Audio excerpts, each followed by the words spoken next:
Hello, c'est HR, votre chroniqueur. Alors aujourd'hui, je vais aller voir au cinéma Godzilla Minus One. J'ai de la chance, il est diffusé dans tous les pâtés de France et là actuellement, je vais le découvrir dans le cinéma, le pâté de Carré Sénard. L'autre avantage que j'ai, c'est une plus-value supplémentaire pour pouvoir apprécier un film de ce type, c'est que je vais le voir sur un très grand écran, je vais le voir en IMAX. Dès que j'aurai fini de la vision de ce film, je vous ferai un point succinct sur ma première impression. Et bien évidemment, après, je vais tourner, réaliser pour vous mon petit reportage, ma petite chronique habituelle pour vous dire mon ressenti sur le film Godzilla Minus One. Maintenant, je vais aller le découvrir. Let's go! 我々しかこの国の未来を切り開くことはできない。あの怪物の生態は未知のことが多すぎて。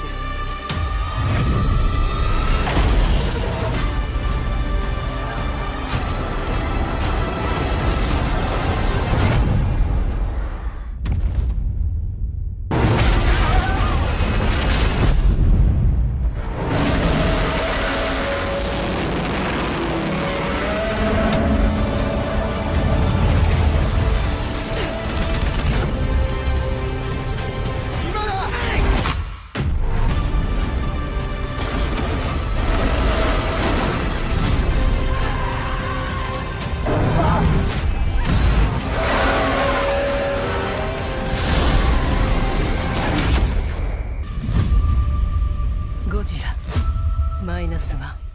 Ça y est, il vient de se terminer et honnêtement, c'est un film à voir sur grand écran. C'est un film que je vous conseille. Maintenant, je vais vous en parler.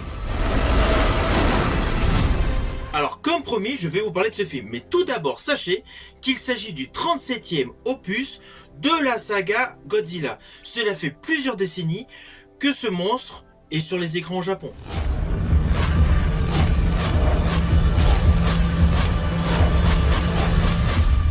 Actuellement, il est disponible dans tous les cinémas pâtés. Sachez également que ce film est sorti aux USA et là-bas, il a cartonné. C'est un blockbuster japonais qui a cartonné aux États-Unis. Revenons au film. Alors ce film Godzilla Minus One est vraiment dans la lignée de Godzilla Shin Gojira sorti en 2016, également connu sous le titre de Godzilla Resurgence. Alors dès la scène d'ouverture de ce film, tout de suite on découvre une manière de réaliser très fluide.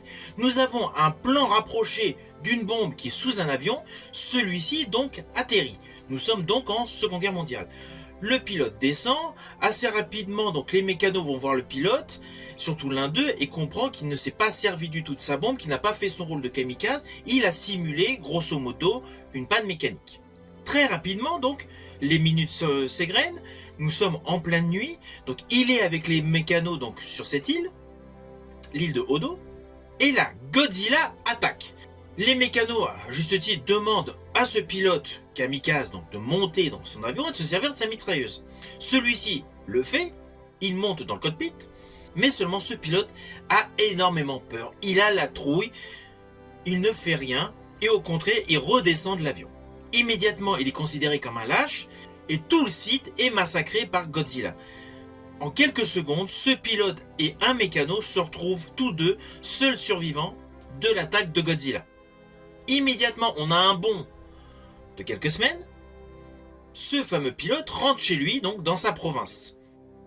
Là, il découvre que la ville d'où il est issu, elle est complètement détruite.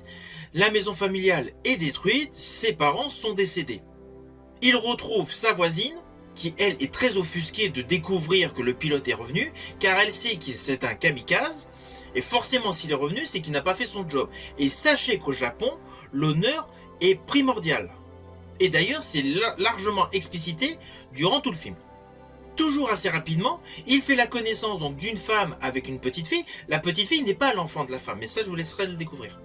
Il décide de la prendre sous son aile, de la protéger, d'être hyper loyal avec elle, et essaye de se reconstruire dans ce Japon d'après-guerre, dans une misère absolue. C'est le postulat de base de ce film. Et bien évidemment, Godzilla attaque. Voilà, ne vous inquiétez pas, je ne vais pas vous spoiler scénaristiquement pour le moment. Je donnerai juste un petit détail, mais en fin de vidéo, mais concernant donc la manière dont une scène a été tournée. Et je ferai un petit clin d'œil par rapport au happy end. Mais là, je vais quitter la partie scénaristique. Alors, je vous le dis d'entrée de jeu, dans ce film, Godzilla n'est pas du tout sympa. C'est un vrai monstre sans pitié, terrifiant, qui va faire surgir des screamers. Godzilla massacre, tue, détruit. Voilà, c'est son postulat sur la totalité du film. Alors oui, au fil du film, Godzilla en fait apparaît de manière disséminée. On le voit par-ci, par-là, ainsi de suite.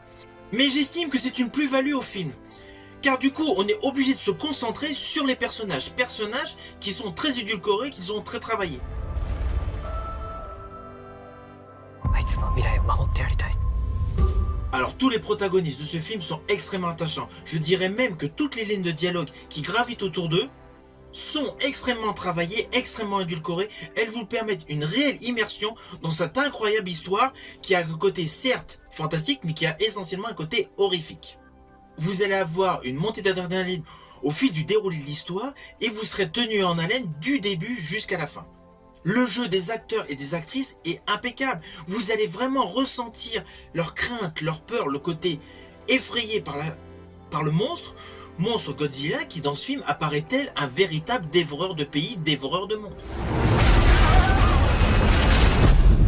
Alors la réalisation est correcte, la réalisation est assez classique, elle est assez convenue. Nous avons des effets spéciaux à l'ancienne, mais nous avons également des effets innovants. Et des effets beaucoup plus modernes. Je pense notamment à l'incrustation numérique de Godzilla.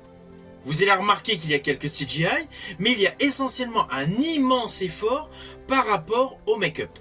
Même s'il y a tout ce qui est VFX, FX, c'est indéniable.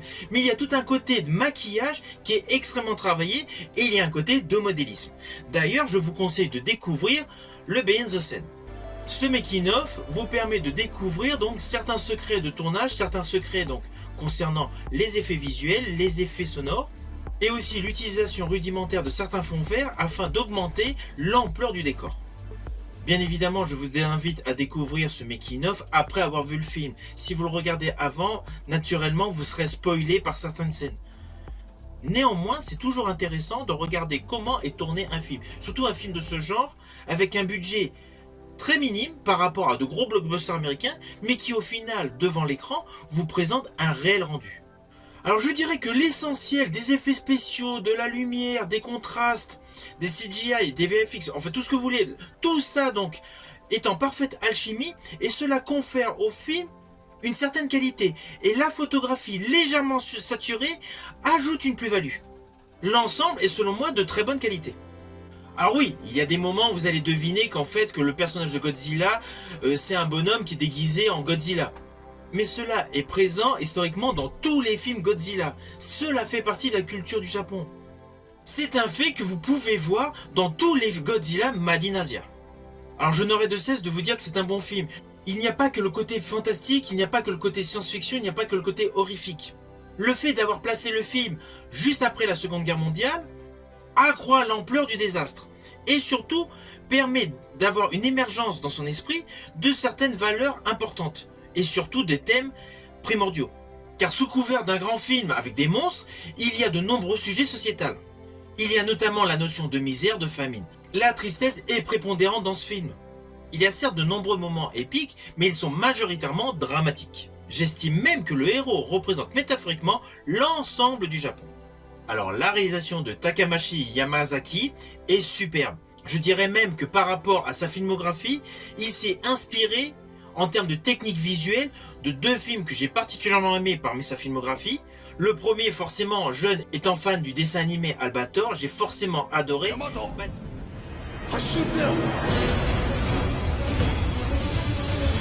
暗闇の中の我々は可能性を本物の希望に変えよう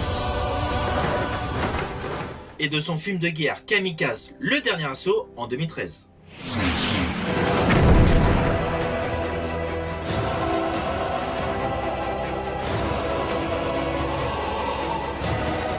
Associé à cette très belle réalisation, nous avons donc en premier rôle Mr. Kamiki qui avait eu un petit rôle dans Kenshi l'achèvement.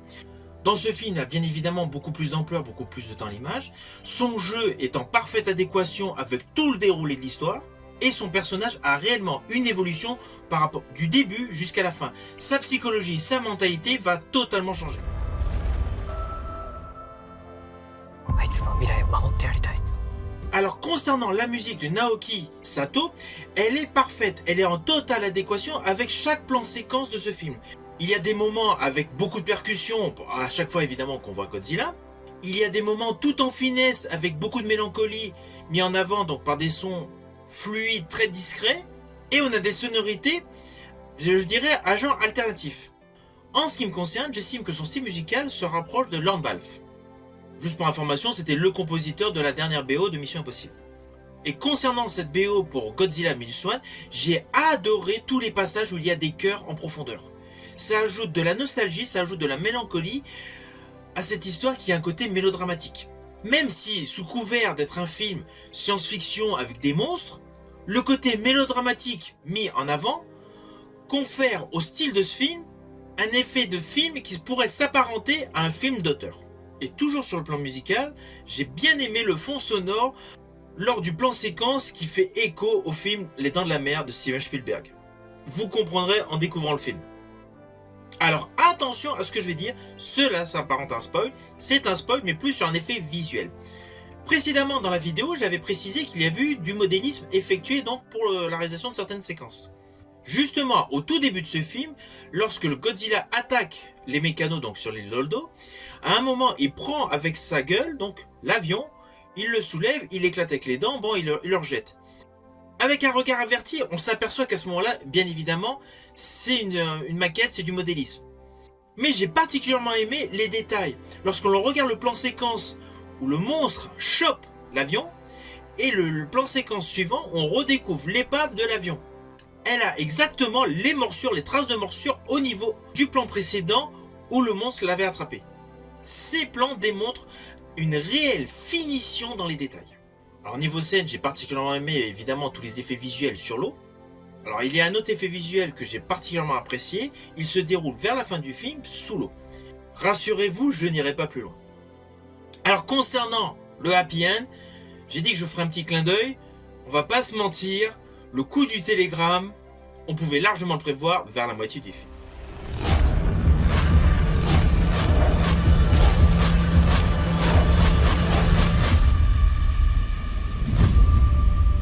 Godzilla -1. Oui. Alors au final, j'ai aimé ce film Godzilla Minus One. Ce film est époustouflant, ce film est grandiose, ce film est extrêmement touchant. Et ce qui m'a principalement fait plaisir dans ce film, c'est que là nous sommes avec un monstre qui est vraiment badass. Selon moi, ça fait plaisir de retrouver un monstre méchant face à des humains qui veulent se défendre. C'est un film que je vous invite bien évidemment à aller découvrir au cinéma. Actuellement, vous pouvez le trouver dans toutes les salles pâtées. Et je peux vous dire qu'il vaut vraiment le coup sur très grand écran. J'espère que ma chronique vous aura plu. Si tel est le cas, n'oubliez pas, pensez à la partager, pensez à la liker. Quant à moi, je vous dis à bientôt pour une prochaine chronique.